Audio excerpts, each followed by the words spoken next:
He thought she was just another black woman he could intimidate, until she walked into court and destroyed his career. The road was nearly empty that night. A few cars rolled past their headlights bouncing off wet pavement. The street lights flickered, casting long shadows over the stretch of highway, outside Birmingham, Alabama. It was late, just past 11, the kind of hour where most people just wanted to get home. Lieutenant Commander Renee Dawson had been driving for nearly 2 hours, her fingers drumming lightly against the wheel, humming along to the soft rhythm of an old jazz tune playing through the speakers. She wasn't in uniform. Just a simple black sweater and jeans, hair pulled back. She didn't stand out. Or so she thought. Then she saw the lights in her rearview mirror, red and blue flashing, gaining on her fast. Her stomach clenched. Not out of fear, she knew how these things went, but out of exhaustion. She signaled, changed lanes, and eased her car onto the shoulder.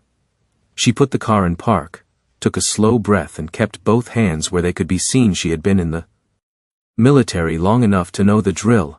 A white patrol car stopped just behind her. The officer took his time getting out. When he finally did, he moved like a man who expected obedience, heavy boots scuffing against asphalt, one hand resting on his belt, the other holding a flashlight that flicked on as he approached.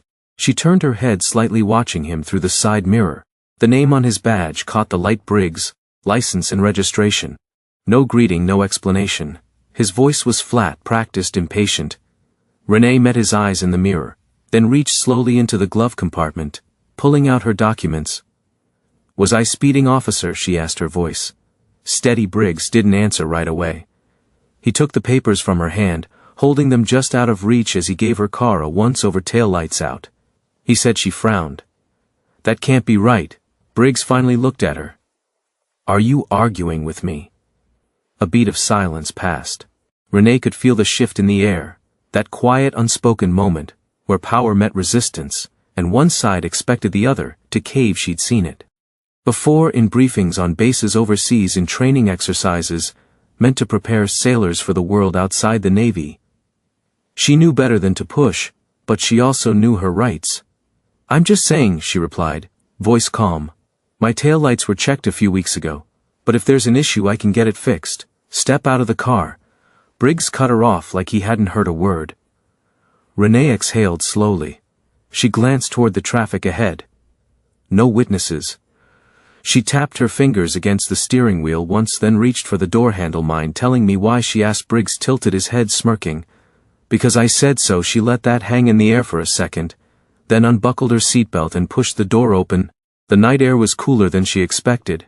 She stepped onto the pavement, her posture relaxed but measured. She wasn't looking for a fight, but she wouldn't be bullied either. Briggs took a step back, scanning her. She could feel him sizing her up, deciding how much he could get away with. Turn around, hands on the car. This time she hesitated. For what reason? Briggs took a step closer. His smirk disappeared. "Are you resisting?" Renee held her ground. "No, I'm asking a question." A flicker of something crossed his face. Annoyance, amusement, maybe both. Then, without warning, he reached for his radio. "You're not a non-compliant driver here," he muttered into the speaker. Then louder, "Turn around." Her pulse picked up, but her expression stayed neutral. "Officer, I need you to understand something," she said, her voice low but firm. "I know exactly what I'm allowed to do, and I know exactly what you can't do." Briggs didn't like that. His jaw tensed. "You're under arrest," he snapped, reaching for her wrist. Renee moved before he could grab her, stepping back just enough to avoid his grip. "Under arrest for what?" Briggs pulled out his cuffs. "For obstructing an officer." She exhaled sharply through her nose. So that was his game. Her military training kicked in. Heartbeat, steady breathing. Even she knew she had two choices: comply and fight this later, or push back and risk escalation. She wasn't about to become another statistic. With slow, deliberate movements, she turned, placing her hands on the roof of her car. The metal was cool against her palms. Briggs wasted no time yanking her arms behind her back, tightening the cuffs far too much, before shoving her toward the patrol car. "You don't know what you're doing," she murmured. Briggs chuckled, shoving her into the back seat. "Lady, I know exactly what I'm doing." But he didn't. Not even close the hard plastic seat of the patrol car dug into her back. Renee sat still, wrists burning against the cuffs. Her breath measured. The door slammed shut behind her, sealing her in outside. Briggs strutted back to his vehicle, muttering something into his radio. She glanced at the partition separating her from the front seat. The faint reflection of her face stared back, calm, composed, but beneath that something simmered. She had been through combat, drills, high-stakes operations, and interrogations in foreign territories. But this was different. This was a man with a badge, drunk on power, convinced he was untouchable. A few minutes passed, then 5, then 10. She shifted her hand slightly, testing the cuffs too tight. He'd done it on purpose. The driver's side door swung open, and Briggs slid in, whistling. "Well, well," he muttered, pulling his seatbelt across his chest. "Let's take a little ride." She didn't respond. He threw the car into gear, pulling off the shoulder and back onto the road. The patrol car lurched forward, the overhead lights still flashing. She could see the reflection of the red and blue in the side mirrors staining the road behind them. "You know," Briggs said after a moment, "most people just keep their mouths shut when I tell them to step out." Renee exhaled sharply through her nose, and most officers don't arrest people for questioning a traffic stop. Briggs laughed, shaking his head. "Lady, you must really think you were somebody." She looked at him through the glass. "I don't think I know." That made him pause just for a second. His knuckles flexed around the wheel, a flicker of irritation breaking through his smug exterior. But he covered it up quick. "You military?" he asked, his tone suddenly shifting. She didn't answer. "Yeah, I figured," he went on. "You got that attitude, that above the law type." He smirked. "Bet you thought I'd back off if you threw that around, huh?" Still, she stayed silent. Briggs clicked his tongue. "Shame," he mused, shaking his head.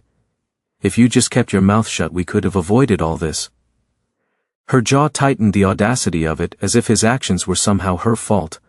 The station came into view up ahead, a squat gray brick building just off the main road. The parking lot was mostly empty. Late-night processing was slow, and for now it looked like she was the only guest. Briggs pulled into a reserved spot near the entrance, killed the engine, and turned to look at her through the partition. "Gotta say," he murmured, "I do love when they make it easy." Before she could respond, he was out of the car, slamming the door behind him. A second later, her door swung open. "Let's go," he ordered. Renee twisted her wrists slightly as she stepped out, the cuffs bit into her skin. He hadn't loosened them at all. She kept her head high as he led her inside, past a bored-looking desk sergeant, and into processing. The holding area smelled like old coffee and sweat. A metal bench lined the far wall, a steel door leading to the cells just beyond it. Briggs uncuffed her just long enough to push her through booking, fingerprints, mugshot, the whole routine. The officers behind the desk barely looked up, just going through the motions. She had seen this kind of indifference before. It was the kind that let bad men like Briggs thrive when it was over. He grabbed her wrist again, leading her toward the cells. "You think you're smart, huh?" he muttered under his breath. She glanced sideways. "I don't have to think." His grip tightened. She knew that got under his skin. "Enjoy your stay." Briggs sneered, shoving her toward the cell. Renee caught herself before she stumbled. She turned, watching as the metal bars slid shut between them. Briggs smirked from the other side, tapping the bars lightly with his fingers before walking away. The lock clicked into place. She took a slow breath, then sank onto the bench, the chill of the metal pressed through her jeans, grounding her. One night. That's all it would take, because Briggs had no idea who he had just messed with. The metal bench was cold, hard, unforgiving. Renee shifted slightly, rolling her shoulders to ease the stiffness creeping in the cell. Wasn't much, just four walls, a single flickering light, and the faint smell of old sweat and disinfectant. She had spent nights in far worse conditions, in places where the threat wasn't just discomfort, but real danger. This was nothing. But that didn't mean she wasn't angry. Through the bars, she could hear the faint murmur of officers talking at the front desk, the occasional shuffle of paperwork, the clatter of a coffee cup against a desk. She exhaled, slow and steady, control, the breathing control, the mind basic training drilled into her, long before she even stepped foot into the fleet. Then heavy footsteps. Briggs, she knew it was him before he even came into view. His stride had that same arrogant rhythm, like a man who thought he was untouchable. He appeared in front of the cell a second later, arms crossed over his chest, that same smirk plastered on his face. "Comfy?" She didn't answer. He tilted his head, stepping closer to the bars. "You know, if you just played along, you wouldn't be in here, right?" Now she let a slow smile curl at the edges of her lips. "Oh, I'm exactly where I need to be." Briggs' smirk faltered for just a second. a flicker of something in his eyes, annoyance, uncertainty. He covered it fast, scoffing as he glanced toward the empty holding area. "No one's coming to get you tonight, lady." He shrugged. "Guess that means you'll have some time to think about that attitude." Renee just watched him, unmoved, unshaken. Briggs leaned in slightly. "See, here's the thing." He continued, lowering his voice. "People like you think the rules don't apply. You think a little confidence is enough to get out of trouble." She let him talk. Let him ramble. It didn't matter, because he didn't know what was coming. And then, as if on cue, another officer approached from the hallway, a younger guy probably in his late 20s, dressed in a standard-issue uniform. He stopped a few feet away holding a clipboard. Sergeant," the officer's voice carried just a hint of uncertainty. "We got a call." Briggs barely glanced at him, and the officer hesitated, shifted on his feet. "And I think you need to see this." Briggs frowned, then gave Renee one last look before stepping away. She sat back, listening. The conversation was hushed, but she caught bits and pieces. Something about a lawyer. A call from higher up, questions about why she was being held. Briggs' voice dropped lower, sharp, and annoyed. The younger officer stammered something in response, but whatever it was, it didn't seem to make him happy. Then heavy footsteps again. Briggs stormed back, jaw tight, hands clenched into fists at his sides. His smirk was gone. "What the hell did you do?" Renee leaned forward, resting her elbows on her knees. "I didn't do anything." She tilted her head slightly. "But people talk, and some of us have friends in very high places." Briggs' face darkened. She could see it now, that moment of realization creeping in, the shift in power. He wasn't in control anymore. He turned on his heel, muttering something under his breath, and disappeared down the hallway. Renee exhaled. It wouldn't be long now, and when the truth came out, Briggs was going to regret every single decision that led him here. Morning light spilled through the narrow windows of the courthouse, casting long streaks across the polished floors. The air inside was crisp, the kind of cold that settled deep in your bones if you sat still too long. Renee stood near the defendant's table, her posture relaxed, but her eyes sharp. She wasn't in handcuffs anymore. No orange jumpsuit, no holding cell, just a well-tailored navy blue blazer, a simple blouse, and an undeniable presence. She wasn't alone. Beside her, her attorney Carla Whitman flipped through a stack of papers, barely glancing up as people trickled into the courtroom. The woman was efficient, methodical. No wasted movements, no small talk. Renee liked that the heavy wooden doors at the back of the courtroom swung open. Briggs walked in. He still carried himself like he owned the room, shoulders squared, chin slightly lifted.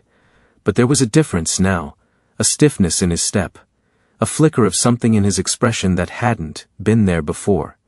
He wasn't as sure of himself anymore. Renee caught his eye. He looked away. "Good." The judge entered and the room quieted. Judge Alan Kirkland, an older man with a weary expression, adjusted his glasses as he settled in. He didn't waste time, all right. He sighed, glancing over the case files.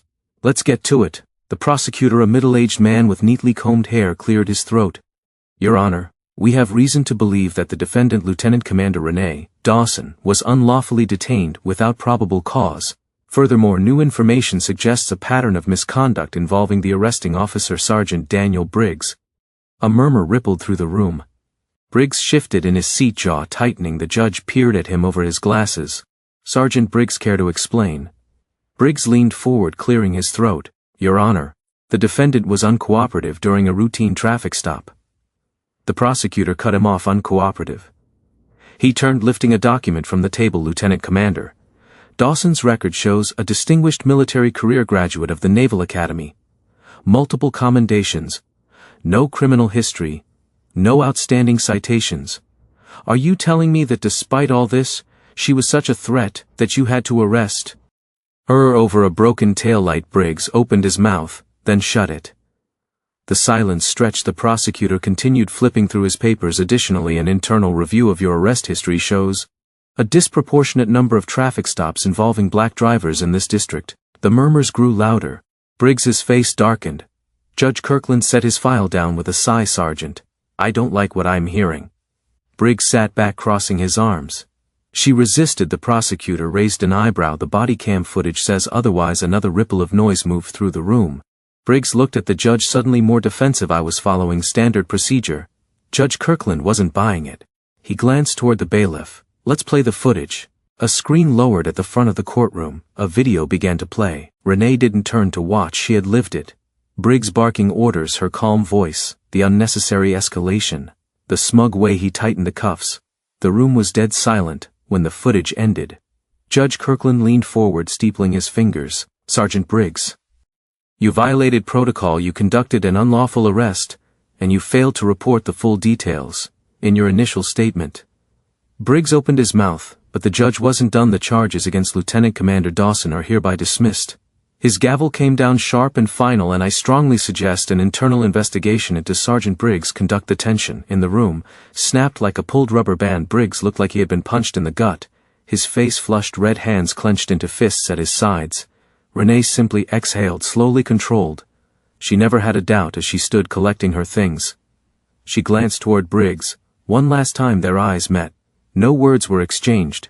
They didn't need to be, because this time she wasn't the one who had to fight for her reputation. Briggs was Briggs stormed out of the courtroom, his heavy footsteps echoing down the polished hallways. His face was tight, his jaw clenched. He could feel the eyes on him. Other officers, court staff, even reporters who had shown up after word of the case spread. He wasn't used to this. He was used to control, to walking into a room and commanding respect or fear. But now the power he had taken for granted felt like it was slipping through his fingers. And then came the worst part. "Sergeant Briggs," a sharp voice cut through the hallway noise. He turned. Chief Eldon Baker stood with his arms crossed, his expression unreadable. The older man had been on the force for over 30 years, a respected figure in the department. His word carried weight. Briggs straightened. Sir Baker studied him for a moment, then with a curt nod, motioned for Briggs to follow him into a private office. The second the door shut, the chief's tone dropped. "What the hell were you thinking?" Briggs exhaled sharply. "I was doing my job." "Your job?" Baker scoffed, tossing a file onto the desk. It landed with a heavy thud. "That's not what it looks like from here. The body cam footage, the arrest history, the fact that you didn't even know who you were arresting." Briggs' nostrils flared. "What does that have to do with anything?" Baker leaned forward. Everything. His voice was quiet but sharp. "This wasn't some random woman. This was a high-ranking Navy officer. You think this is just going to disappear?" Briggs looked away, grinding his teeth. "She was disrespectful. She questioned you." Baker cut in. "That's not a crime." Briggs scoffed, shaking his head. "You don't get it. People like that." The chief's expression hardened. "People like what?" Briggs' silence. Briggs swallowed but said nothing. Baker sighed, rubbing his forehead. "The DA is reviewing every single one of your cases from the past 5 years. You've been flagged for racial profiling, and you better believe this department isn't going down with you." Briggs felt his stomach twist. "What does that mean?" Baker straightened. "It means you're being put on immediate suspension, effective. Now Internal Affairs is investigating, and if they find what I think they're gonna find," he shook his head, "your career is over." The words hit Briggs like a punch to the gut. His face burned. "This is bull." Baker held up a hand. "Don't finish that sentence." His voice was ice. "Pack up your desk, and if I were you, I'd get a lawyer." Briggs stood there, fists at his sides, his world unraveling in real time, and for the first time in his career he realized he wasn't untouchable across town. Renee sat in a quiet cafe stirring a cup of coffee as she scrolled through her phone. The case had already made headlines. The footage had gone viral. Lieutenant Commander wrongfully arrested, officer under investigation. She wasn't surprised. She had known from the second she stepped out of her car that night how this would go. She had seen men like Briggs before, entitled, arrogant, used to bending the law in their favor. But this time he lost. Her phone buzzed, a message from her attorney.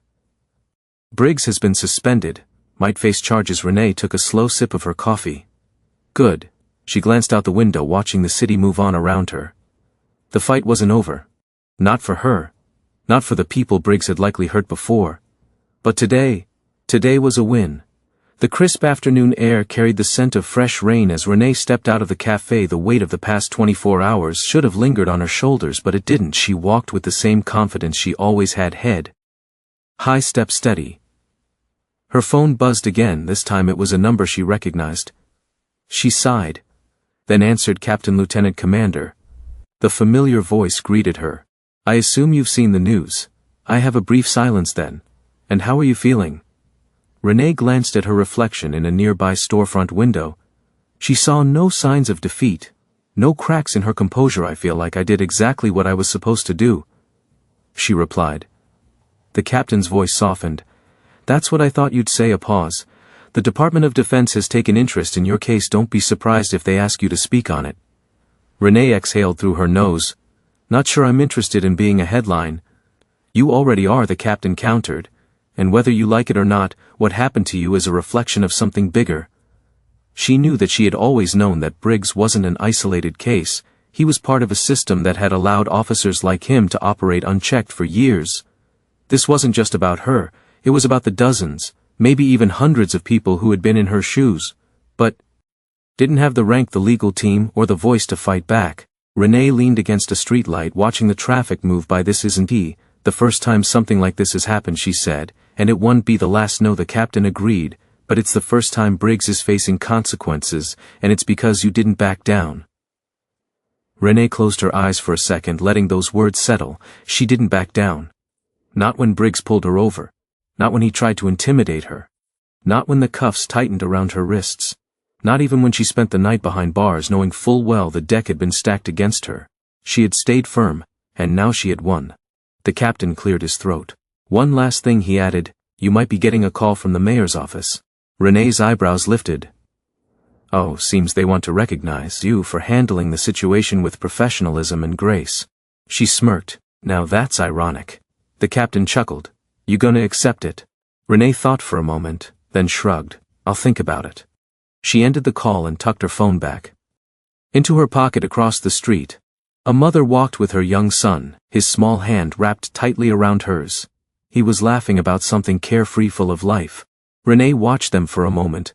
The next generation she had fought for herself, yes, but she had also fought for him, for every black boy and girl who deserved to grow up in a world where men like Briggs couldn't wield their badges like weapons. She took a deep breath and then she walked away. Her steps firm, her purpose clear. Because this fight wasn't just hers, it never had been. Power unchecked is power abused, and the only way to change the system is to hold it accountable. What happened to Renee happens to people every day. People who don't have the privilege of rank, connections, or evidence to back them up. That's why it's important to speak up, to demand change, to refuse to stay silent. If this story made you think, share it. If it made you angry, talk about it, and if it made you realize how much work is left to do, stay engaged, because real change starts with real conversations.